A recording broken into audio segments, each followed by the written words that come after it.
Kultur Kuboa.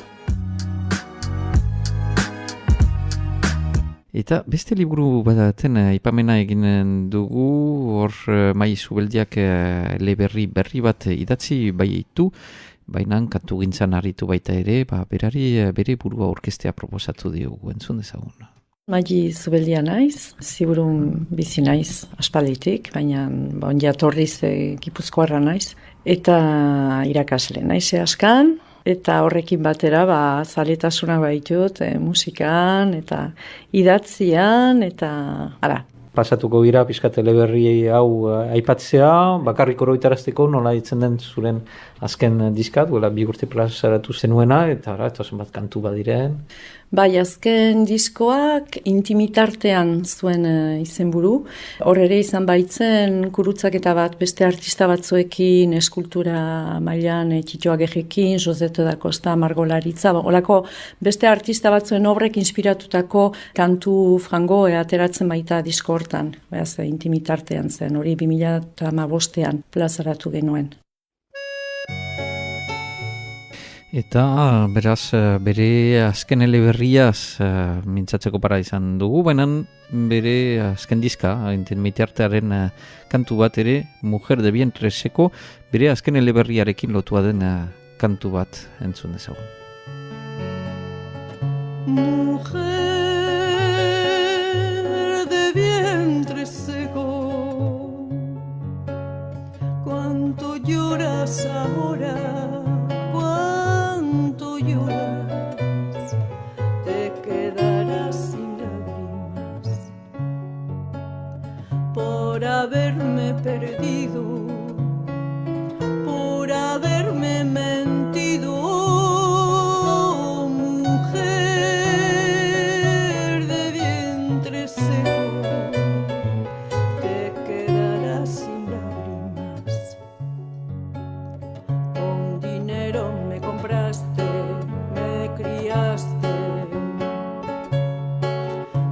Cariño me mimaste, cuánto lloras hoy, madre mía, cuánto lloras, mujer de vientre seco, te quedarás sin lágrimas.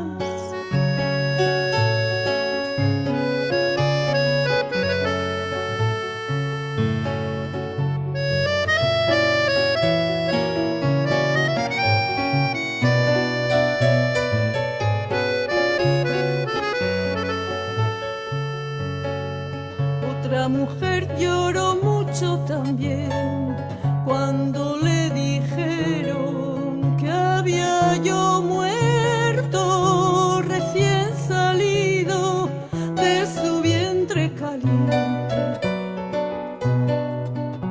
Lloró mucho la mujer sin dinero, lloró mucho ante la fosa sin saber que estaba vacía, vacía como tu vientre, madre mía. Lloró mucho mi amacho, mujer de vientre seco. Mai Zubeldiaren behaz liburu berria zein den eta nola itzen den eta zertaz mintzatzen den orain entzun dezagun. Aurten ateratzen da, argitaratzen da, baina aspalditik hasitako proiektua da. Nere barneko korapilo handi bat bazen horraskatu beharra eta aspaldian hasian nintzen eleberri formatuan ari izan nahiarekin. Eta lehen aipatzen nintzun bezala, une lapurtuetan ari bain nintzen, denbora asko eman dit eta garatu behar izan dut, behaz hor beste ariketa bat zen, niri nahiko desente kostatu zaidan zerbait. Eta gainera, gertatu zen, gutxi gora bera erdira edo iritsi nintzela, dena galdu nuela, gako batean nuen, eta galdu egin nuen. Izorratu zitzaidan gakoa, eta orduan horri izan zen niretzat desesperazioa. Desesperazio handia izan behar da, ez? Bai, ikaragarria netzat, negar egin nuen, etxitua ibili nintzen, profesional guztien atzetik, aterako aldiaz, eta etzen egiterik. Orduan hilabete batzuk behar izan nituen, batetik onartzeko, hori galdua zela, nolabaiteko dolua, hitz potoloa iduri badu ere, netzat ala izan zen, egin nuen, historio hori, nuela inoiz ere idatzi nuen bezala berriz harrapatuko, eta galdera zen berriz lotuko nintzen ala ez. Eta bete batzuk pasatu eta erabaki nuen berriz hasiko nintzela. Eta azkenean hasi eta lumak eraman nau beste norapait. Eta bukatu izana izan da niretzat nire 4.000-koa hori. Erraiten duzu, eraman zaitula beste nunbait. Orduan, hor idazten duzu historia bat, galtzen duzu, berriz hasten zira idazten, eta historia, ez du bide berdina segitu? Ez, bitxia da, baina hasiera bai. Hasiera berdin kokatzen dut, nahiko autobiografikoa da, gure etorrera da, gubeaz Gipuzkoan bizi ginen, Irunen bizi ginen, eta egun batetik bestera landetako Mezoz izeneko herriska batean aurkitu genuen gure burua. Azalak eta, zuk badakizu Mezoz herrian nunden? Ez, aipatzen dut aldiro, jendeak uste du nik asmatutako herriaren izena, ez da ez bada, Bada, baina trauma ikaragarria da noski, irundikara bapatean. Eta orduan, deserri hori edo aipatu nahi nuen, kontatu nahi nuen, aurraren begietatik ikusita, edo aurraren sentimentu eta emozioetatik abiatuta asko idatzi da, noski, erbesteratzea gai landua da, noski, baina aurraren ikuspegia, ez dakit, iduritzen zitzaidan hor bazela berbada zegit interesgarri. Orduan, hortaik abiatua zen kontua.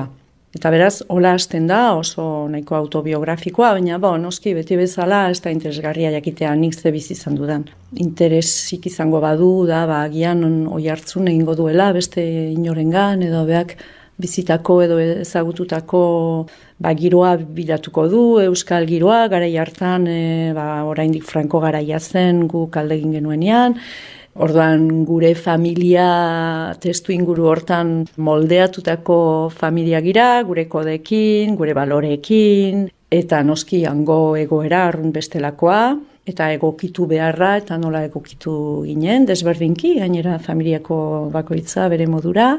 Orduan, hola abiatu zen eta gero hor etorri zen parez pare aurpegian hartu genuen denok aur lapurtuen gaia. Eztanda egin zuen aferak eta neregan sekulako emozionalki oso azkar sentitu nuen denok bezala.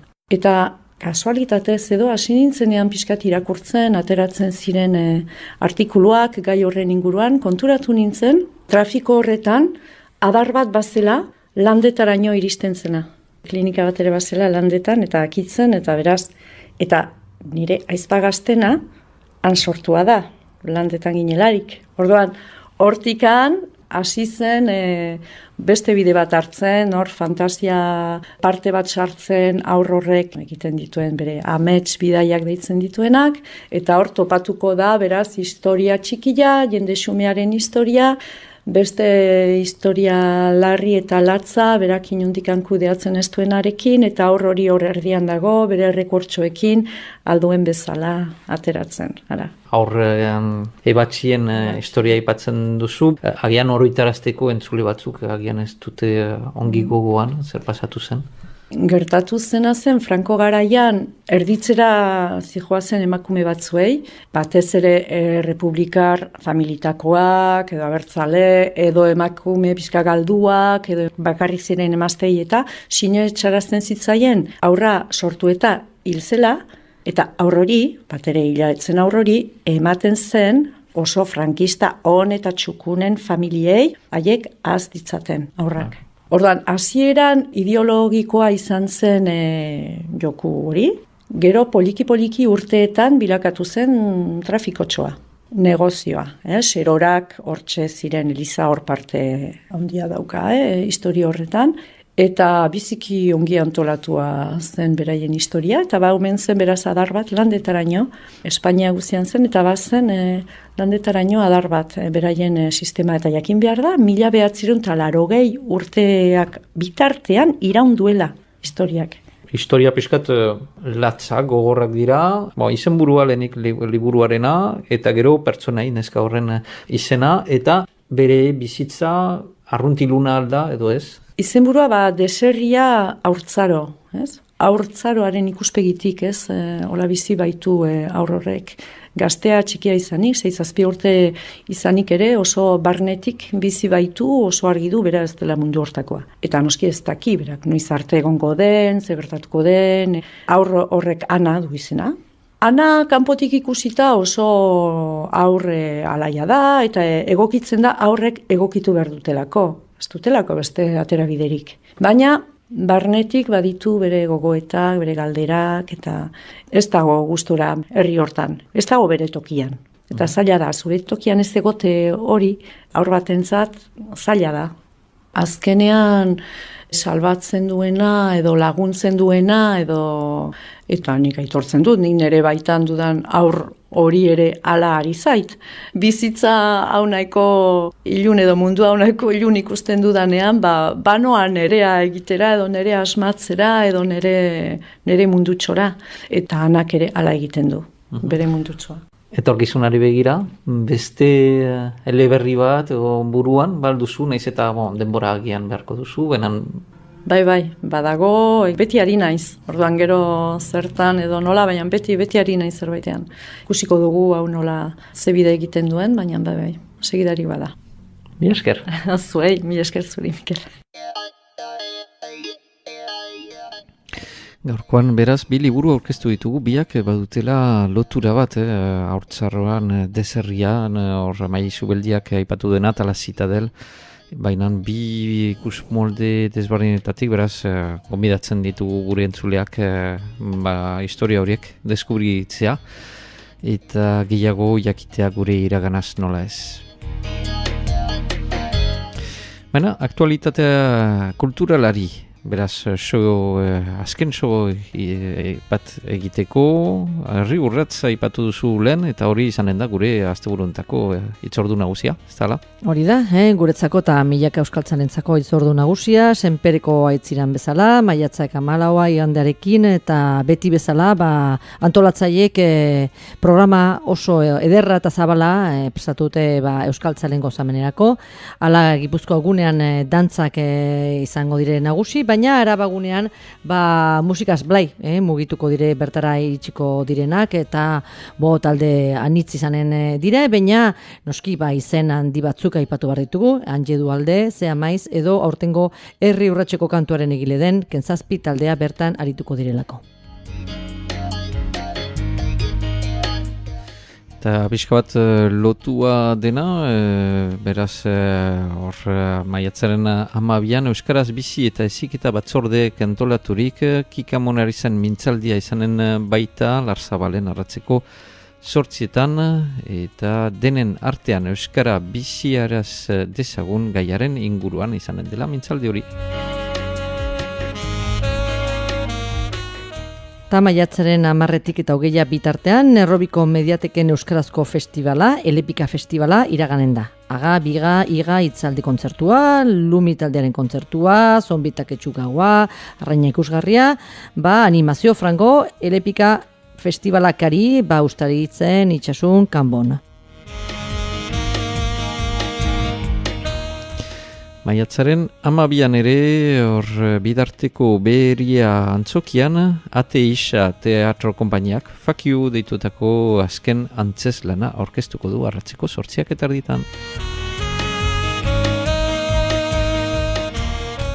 Ostiralarekin ere, baina kasu honetan Miarritzen, Atabalen, gabeko 8:30 aintzin, kontzertua Don't Save the Queen, The Didi Krasukiz eta The Kreten taldeekin. Eta azken hitzordu bat, Iruña eta Baiona artean, maiatzaldia 2017 baita, beraz maiatzaren 10ean bi itzordu emanen ditugu, 10ean Iruñan, Karrikiri Euskaldunon topagunean, beraz, San Airek itzaldia emanen duela, eta maitzaren 17ean, arratzeko 7etan ere, Baionako Euskal Museoan, Jean-Louis Davant eta Itxaro Bordak, beren azken liburu aurkezpena eta literatura eta bortizkeriaz mintzatuko dira. Hortan bururatzen da gure gaurko kulturkuboa emankizuna, biziki osatua, biziki interesgarria eta beratxa, espero dugu, gozatu duzuela, gu bezain, eta helduen astera hartio, aste hon bat pasatzea, elkar desiratuko dugu, ez da la Maite? Alaxe da, aste hon pasa eta laster arte. Zanuntza.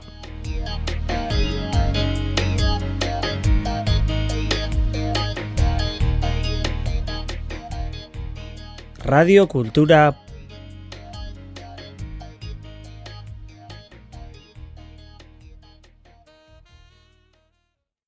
.eus